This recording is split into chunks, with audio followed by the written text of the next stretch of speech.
जळगाव जामोद शहरातील श्रीपाद कृष्ण कोल्हटकर महाविद्यालयामध्ये 8 एप्रिल रोजी स्पर्धा परीक्षा या विषयावर कार्यशाळा संपन्न झाली। कार्यशाळेचे उद्घाटन संत गाडगेबाबा अमरावती विद्यापीठ राज्यशास्त्र अभ्यास मंडळाचे अध्यक्ष प्राचार्य डॉक्टर प्यारेलाल सूर्यवंशी यांच्या हस्ते झाले। तर यावेळी प्रमुख मार्गदर्शक म्हणून सचिन वारुळकर यांची उपस्थिती होती।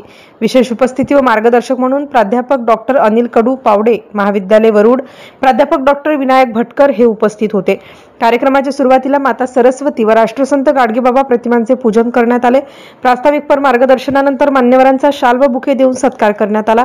उद्घाटनपर मार्गदर्शनामध्ये प्राचार्य डॉक्टर सूर्यवंशी यांनी राष्ट्रीय शैक्षणिक धोरणामध्ये होणारे बदल आणि त्या अनुषंगाने स्पर्धात्मक युगामध्ये विद्यार्थ्यांनी आपली जबाबदारी ओळखून आपले कार्य आणि येणाऱ्या आव्हानांना तोंड देण्यासाठी सज्ज असावे असे आवाहन करीत असतानाच बदलत्या काळामध्ये विद्यार्थ्यांना मोठी भूमिका बजावावी लागणार आहे, त्या दृष्टीने विद्यार्थ्यांनी जागरूक असले पाहिजे असे सुद्धा स्पष्ट केले। या प्रसंगी प्राध्यापक विनोद बावस्कर, प्राध्यापक सचिन उनटकाठ, समाधान निलजे, गजानन वानखडे, प्राध्यापक आकाश निलजे यांच्यासह महाविद्यालयाचे शिक्षक व विद्यार्थी प्रामुख्याने उपस्थित होते।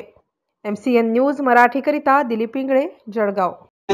कला आणि वाणिज्य विद्याशाखेला प्रवेशित झालेले फर्स्ट सेमिस्टरचे विद्यार्थी जे या ठिकाणी बसलेले आहेत, यांच्या दृष्टीने तर हा वर्कशॉप महत्वाचा आहेच।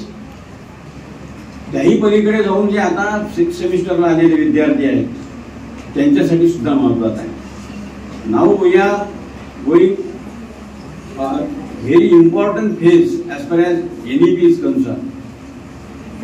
राष्ट्रीय शैक्षणिक धोरणाच्या अवस्थेमधले आपण अत्यंत महत्वाच्या अशा अवस्थेमध्ये आलेलो आहोत। याच्यामध्ये कुठेही भीती न बाळगता आपल्याला या राष्ट्रीय शैक्षणिक धोरणाचा एक महत्वाचा केंद्रीभूत घटक म्हणून त्याच्यामध्ये सहभागी व्हायचा आहे। कारण यापूर्वीच्या शिक्षण पद्धतीमध्ये आपण म्हणजे विद्यार्थी हे केंद्रित नव्हते। अधिक सोप्या शब्द सांगायचं तो कुठलाही चाक त्याचा आज जर काढून घेतलं तर ती गाडी चालू शकत नाही। तशी आपल्या या शिक्षण व्यवस्थेमध्ये आता राष्ट्रीय शैक्षणिक धोरणामध्ये विद्यार्थी केंद्रित व्यवस्था निर्माण झालेली आहे आणि या विद्यार्थी केंद्रित व्यवस्थेमधला लाभार्थी आपण आहात। You are the prime stakeholder of this system. Prime stakeholder म्हणते आपण या ठिकाणी। What is the meaning of prime stakeholder? म्हणजे मुख्य जोखीमदार घटक। जसा लहानपणापासून तर आता आणि तिथून पुढल्या कालखंडामध्ये सुद्धा आपले आई वडील आपल्या घरामध्ये आणि महाविद्यालयामध्ये आपले प्राचार्य आणि शिक्षक हे आपले जोखीमदार घटक आहेत। पण फाटाफट आपलं काय, आपण सुद्धा या व्यवस्थेचेच महत्वाचे घटक। म्हणून अधिक सोप्या शब्दात सांगायचं तर या राष्ट्रीय शैक्षणिक धोरणामध्ये विद्यार्थ्याकडे सुद्धा अत्यंत महत्वाची जबाबदारी आहे। आम्ही तर आमचं दायित्व पार पाडूच, परंतु या राष्ट्रीय शैक्षणिक धोरणाचं वैशिष्ट्य काय आहे तर या ठिकाणी आता चॉईस बेस्ड क्रेडिट सिस्टीम आलेले आहे। म्हणजे काय, पसंतीक्रम। आपण पूर्वीपासून आपल्या संस्कृतीमध्ये पाहत आलेलो आहोत की आताही गावगाड्यामध्ये पंक्तीचं जेवण राहत आलेलं आहे आणि पंक्तीच्या जेवणामध्ये काय असते, ठराविक मेनू ठरलेला असतो। मधातच एखादा येते का बकेट भरून वरण भात पोळी भाजी, आणि आता उन्हाळा लागलेला आहे तर काय कढी येईल किंवा मठ्ठा येईल, त्याच्या पलीकडे काय। आणि मग खूपच जास्त ऐपतवाला घटक असेल तर जलेबी आहे, बुंदी आहे आणि बालुशाही आहे, खाव रे खाव। आणि मग किती आहे, 7 मेनू ठरलेले आहेत आपले आणि पंगत वाढलेली आहे आणि पंक्तीमध्ये बसलेलो आहोत आपण। याच्या पलीकडे काही मिळणार आहे का? एखाद्याला जर असं वाटलं की मला आता काय खायचं आहे, बंगाली बर्फी खायची आहे, मला काय खायचं आहे, बंगाली बर्फी खायची आहे, मला मिळेल का ती? किंवा आता आपल्या महाविद्यालयातील गृहशास्त्र विभागाकडून आम्हाला गुजराती पद्धतीची डिश मिळाली, मोजक्या डिश होत्या। आता मी तुम्हाला न्यू एज्युकेशन पॉलिसी अत्यंत सोप्या पद्धतीने सांगत आहे। परंपरागत पद्धतीमध्ये पंक्तीचं जेवण होतं, आता काय आलेलं आहे, बुफे सिस्टीम आलेली आहे। आता तुम्ही नजरेखालून घाला कंपॅरेटिव्ह पोझिशन बिटवीन परंपरागत पद्धती आणि बुफे सिस्टीम। परंपरागत पद्धतीमध्ये काय आहे तर पंक्तीचं जेवण आहे की नाही, भात आलेला आहे, शेवटी आलेला आहे। एखाद्याला असं वाटते की याला बुंदा पाहिजे, याला बुंदा द्या, त्याला पाहिजे असते म्हणून तो मागते। ही मुभा जुन्या शिक्षण व्यवस्थेमध्ये होती म्हणजे कालपर्यंत. आता काय झालेलं आहे, आता बुफे सिस्टीम आलेली आहे आणि त्यामध्ये अनेक पदार्थ तुमच्या समोर वाढवून ठेवलेले आहेत. वेगवेगळ्या पद्धतीने टेबल दिलेले आहेत. कला शाखा आहे, वाणिज्य शाखा आहे, विज्ञान शाखा आहे, तंत्रज्ञान शाखा आहे. म्हणजे आपल्या या विषयामध्ये जे म्हटलेलं आहे की आंतर विद्याशाखीय किंवा बहुविद्याशाखीय किंवा मल्टी डिसिप्लिनरी, याचा अर्थ आपल्याला जाणून घ्यायचा आहे. आणि त्यामध्ये मग स्पर्धा परीक्षेचं महत्व काय, आणि त्यामध्येही मग मानवी विज्ञान शाखा आणि त्यामध्ये राज्यशास्त्राचं महत्व काय, असे हे मोठे विषय. मग तुम्ही म्हणाल आम्हाला काय दिवसभर हे सांगणार काय, नाही, मी फक्त 10 मिनिटं घेतो आणि तुमच्या सहनशक्तीच्या मर्यादेला पलीकडे जाणार. परंतु वेळ महत्वाची आहे, कारण आपल्या महाविद्यालयीन जीवनामध्ये वेळ ही अत्यंत महत्वाची आहे यासाठी.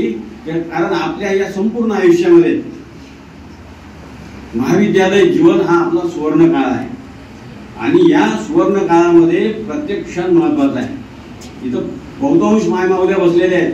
आपल्या दृष्टीने तर हा कालखंड फार महत्वाचा आहे, कारण आपण या ठिकाणी जे काही संचित घेऊ तेच आपलं उज्ज्वल भविष्य घडविण्याच्या दृष्टिकोनातून काय कॅपिटल आहे, भांडवल आहे.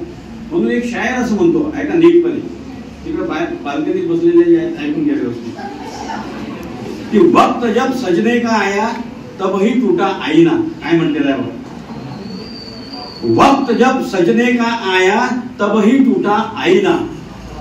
पहले तो हम रूठे, पहले तो हम रूठे, फिर हमसे रूठने लगा आईना, फिर हमसे रूठने लगा आईना. या ठिकाणी वावा म्हटल्याने चालणार नाही. या शेर मधला जो अर्थ आहे, त्यातला जो मथितार्थ आहे, तो आपल्याला समजून घ्यायचा आहे की वेळ कशी महत्वाची आहे. तुम्ही वेळ सोडून भलपुकड्याच वेळेला आले इथं आणि आम्हाला तत्वज्ञान सांगत नाही, असं नाही. दिनेशराव निंबाळकरांनी त्या ठिकाणी दुग्धशाखा घडून आणला की वेळ दौडून जायचं नाही, उद्घाटन वगैरे फॉर्मॅलिटी होत राहतील, परंतु याच्यातला जो मथितार्थ आहे, जो गाभा तत्व आहे, जे सचिन सरांनी आपल्याला सांगितलं, आम्हाला या ठिकाणी हे की तुम्हाला त्या लेवलचं स्वतः बनवायचं. म्हणून SSB असतो ना, सर्व्हिस सिलेक्शन बोर्ड समोर, तर त्या इंटरव्ह्यूची तयारी तुम्हाला करावी लागते. आणि ते कुठं होते, ती तुमच्यापासूनच होते. तुम्ही डेली काय करता, काय नाही, किती सिन्सिअर तुमच्या कामात. तर भारतीय एवढी मोठी डिफेन्स सर्व्हिसेस, तर एवढा मोठा अधिकारी सर बनवायचा आहे सर, यांना सगळ्यात पहिले तुम्ही व्हायला पाहिजे, स्वतःबद्दल व्हायला पाहिजे, है ना. म्हणजे दुःख वाटतं की फक्त 6 मुलं आहेत का सर कॉलेजमध्ये, वेगवेगळं सर 6 पोरं आहेत का, म्हणजे मुलांपेक्षा तर स्टाफचे माणसं जास्त आहेत. म्हणजे I am also including the staff, आहे ना. किती दुःख वाटतं. मग सर इथं मला सांगायचं आहे की विद्यार्थी दशेमध्ये किती तुम्हाला म्हणजे आदर्श विद्यार्थी कसा असला पाहिजे आणि विद्यार्थ्यांच्या कर्तव्य जबाबदाऱ्या काय. सर 4च कर्तव्य आहेत विद्यार्थ्यांची, लक्षात घ्या मंडळी. किती कर्तव्य आहे विद्यार्थ्यांची? 4. मस्त झोपा, फुल वाटेल ते खा, म्हणजे घरी. भरपूर अभ्यास, आणि चौथं थोडासा झोप घ्या. आता मी किती झोप घेणार आहे? 7 तास, याच्यावर झोप नाही घेऊ शकत तुम्ही. खूप थकले जाता 8-9 तास. जेवण ते घरी बनतं ते वाटेल तसं जेवण करा, पोट व्यवस्थित, काय नका खाऊ. तिसरा प्रकार काय सांगितला आणि भरपूर अभ्यास. 8 तास झोपल्यावर एखादा तास 2 तास घरच्यांसोबत गप्पा गोष्टी टाइमपास केला, 14 तास उरतात ना तुम्हाला. पण कॉलेजच्या नावानं निघतो पण कॉलेजपर्यंत पोहोचत नाही, कॉलेजमध्ये पोहोचला तर वर्गापर्यंत पोहोचत नाही, वर्गात पोहोचला तर त्याचं लक्ष नसते. म्हणजे फार कठीण आहे. म्हणजेच काय की विद्यार्थी असताना तुम्ही त्याचे नियम पाळताय का? नाही पाळत.